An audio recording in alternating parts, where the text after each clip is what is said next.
Hello friends, வணக்கம். Welcome to Jaya simple life style. இன்னைக்கு வந்து சண்டே மார்னிங் வந்து நம்ம வீட்டு கிச்சனில் இன்னைக்கு என்னென்னலாம் செஞ்சேன்னு சொல்லிட்டு தான் உங்ககிட்ட நான் ஷேர் பண்ணிக்கிறேன். இந்த வீடியோவை ஸ்கிப் பண்ணாமல் பாருங்கள். இன்னைக்கு வந்து பார்த்தீங்கன்னா காலையில் லேட்டாக தான் நான் கிச்சனுக்கு வந்தேன். அரௌண்ட் ஒரு 7:45 ஆயிடுச்சு. சண்டே ஒரு நாள் தான் ரிலாக்ஸாக இருந்துச்சு, ரிலாக்ஸாக எல்லா வேலையும் பார்க்குறது. ஆனால் மார்னிங்கே வந்து பிரேக்ஃபாஸ்ட் லஞ்சு எல்லாமே நான் செஞ்சு முடிச்சிருவேன். ஏன்னா இன்றைக்கி வந்து ஹஸ்பண்ட் வந்து சண்டே வெளியூர் போவாங்க, அதனால் லஞ்சு கூடவே கொடுத்து அனுப்பிடுவேன். அது மாதிரி எழுந்திரிச்சு வந்ததுமே ரிலாக்ஸாக டீ போட்டாச்சு. நம்ம வீட்டில் எப்பயுமே மார்னிங் வந்து டீ தான், ஈவினிங் மட்டும்தான் காஃபி. டீ போட்டு ரிலாக்ஸாக சாப்பிட்டுட்டு இருக்கும்போதே பார்த்தீங்கன்னா ஹஸ்பண்டும் அத்தையும் போயிட்டு இன்றைக்கி மீன் வாங்கிட்டு வந்தாங்க. அதில் இன்றைக்கி என்ன மீன் வாங்கினாங்கன்னா காரல் மீன் வாங்கிட்டு வந்தாங்க. இது வந்து 1 கிலோ வந்து 350 ரூபான்னு சொல்லி வாங்கிட்டு வந்தாங்க. அதில் ஒரே ஒரு மீன் இப்போ முதல்ல கையில் காமிச்சாங்க இல்லையா, அது வந்து ஊடக மீன். அது ஒரு மீன் மட்டும் மிக்ஸ் ஆயிடுச்சு. இப்போ கடைசி 2வது காமிச்சது எல்லாமே வந்து காரல் மீன் தான்.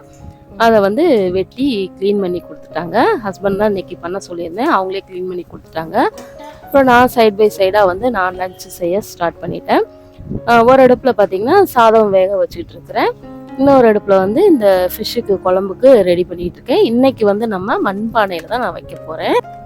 அப்படியே மீன் ஃப்ரை பண்ணுறதுக்காக மசாலாவும் ஹஸ்பண்டே ரெடி பண்ணிட்டாங்க. ரெடி பண்ணி எல்லா மீனையும் எடுத்து அவங்களே வந்து அதை ஸ்ப்ரெட் பண்ணி வச்சுட்டு இருக்காங்க.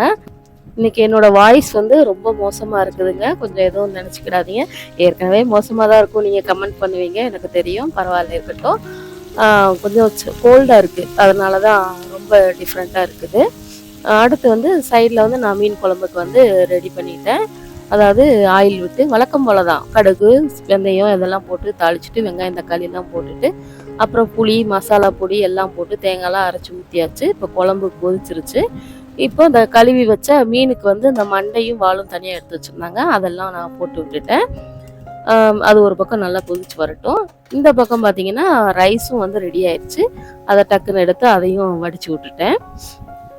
அடுத்து இது மீன் குழம்பு கொதிக்கிற கேப்பில் பார்த்தீங்கன்னா ரசத்துக்காக கொஞ்சம் ரெடி பண்ணியிருந்தேன்.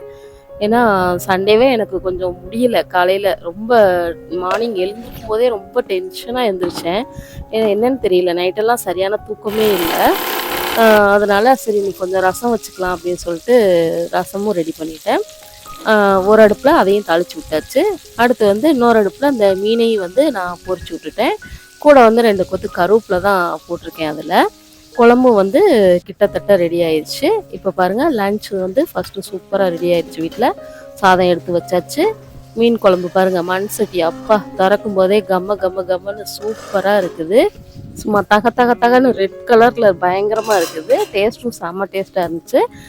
ரசமும் ரெடி ஆயிடுச்சு. ஃபிஷ் ஃப்ரை அதுவும் ரெடி பண்ணி வச்சுட்டேன்.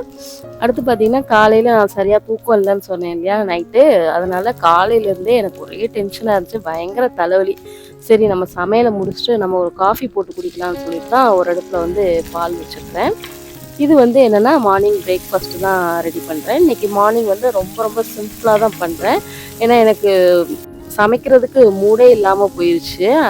அந்த மாதிரி எனக்கு ரொம்ப டிஸ்டர்ப்டாக இருந்தது. சரி ஏதாவது சிம்பிளாக பண்ணிக்கலாம் அப்படின்னு சொல்லிட்டு இன்றைக்கி ரவா உப்புமா தான் நான் இன்றைக்கி பிளான் பண்ணி செஞ்சிட்ருக்கிறேன். இப்போ ரவா உப்புமாவும் டக்குன்னு ரெடி பண்ணி வச்சுட்டேன். இந்த ரவா உப்புமாவுக்கு நான் இன்றைக்கி தேங்காய் சட்னியில் எதுவும் அரைக்கலை, நாட்டு சர்க்கரையே வச்சு சாப்பிட்டுக்கோங்கன்னு சொல்லிட்டேன். அதுக்கப்புறம் வந்து சூடாக நான் காஃபி போட்டு குடித்தாதான் நமக்கு கொஞ்சமாக தலைவலி கேட்கும்னு சொல்லிட்டு நான் காஃபி கலந்துட்டேன். இதுக்கு முன்னாடி வீடியோஸில் வந்து ஒரு சிஸ்டர் கேட்டிருந்தாங்க, காஃபி எப்படி நீங்கள் போடுவீங்கன்னு கேட்டிருந்தாங்க. அவங்களுக்காக தான் இந்த வீடியோவில் சொல்கிறேன். நான் வந்து பால் காய்ச்சும் போது பார்த்தீங்கன்னா பால் நல்லா சுண்டாக காய்ச்சிருவேன். அது மாதிரி பாலில் வந்து அதிகமாக தண்ணி சேர்க்க மாட்டேன், நான் பேக்கெட் பால் தான் யூஸ் பண்ணுறேன். அது மாதிரி சுகர் வந்து ரொம்ப கம்மியாக, காஃபி வந்து ஜாஸ்தியாக யூஸ் பண்ணுவேன். அது நல்லா ஸ்ட்ராங்காக தான் நான் சாப்பிடுவேன். டீயோ காஃபியோ எனக்கு அதான் ரொம்ப பிடிக்கும்.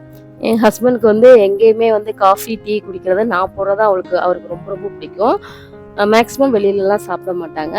அடுத்து பார்த்தீங்கன்னா ஓட்டு போட்டோம் இல்லையா, ஓட்டு போட்டு ரொம்ப நாள் ஆயிடுச்சு, ஆனால் இன்னும் அந்த மை போகவே இல்லை. உங்கள் எல்லாருக்குமே இன்னும் அப்படி தான் இருக்குதா எனக்கு கமெண்ட்டில் சொல்லுங்கள். அடுத்து நான் என்ன காஃபி தூள்னால், இது வந்து நெஸ்கஃபே காஃபி தூள்லாம் இல்லைங்க, நீங்கள் தப்பாக எடுத்துக்காதீங்க. நான் ஆசைக்கு ஒரு தடவை வாங்கி யூஸ் பண்ணேன். நம்ம பட்ஜெட்டுக்கு அதெல்லாம் வந்து ரெகுலராக வாங்க முடியாது, அதனால் அந்த பாட்டிலை மட்டும் ரீயூஸ் பண்ணிக்கிட்டேன். இந்த பாட்டிலில் வேறு ஒரு பிராண்டு காஃபி தூள் தான் நான் ஃபில் பண்ணி யூஸ் பண்ணிகிட்ருக்கேன். செம்ம சூப்பராக இருக்கும். என் ஹஸ்பண்டுக்கு பார்த்தீங்கன்னா நான் போடுற காஃபி டீ தான் அவருக்கு எப்பயுமே ரொம்ப ரொம்ப பிடிக்கும். ஓகேங்க, தலைவலி ரொம்ப ஜாஸ்தி ஆயிடுச்சு. காஃபி ஆறுறதுக்குள்ள நான் காஃபி குடிச்சிடுறேன். அவ்வளோதான். இந்த வீடியோ உங்களுக்கு யூஸ்ஃபுல்லாக இருக்கும்னு நினைக்கிறேன்.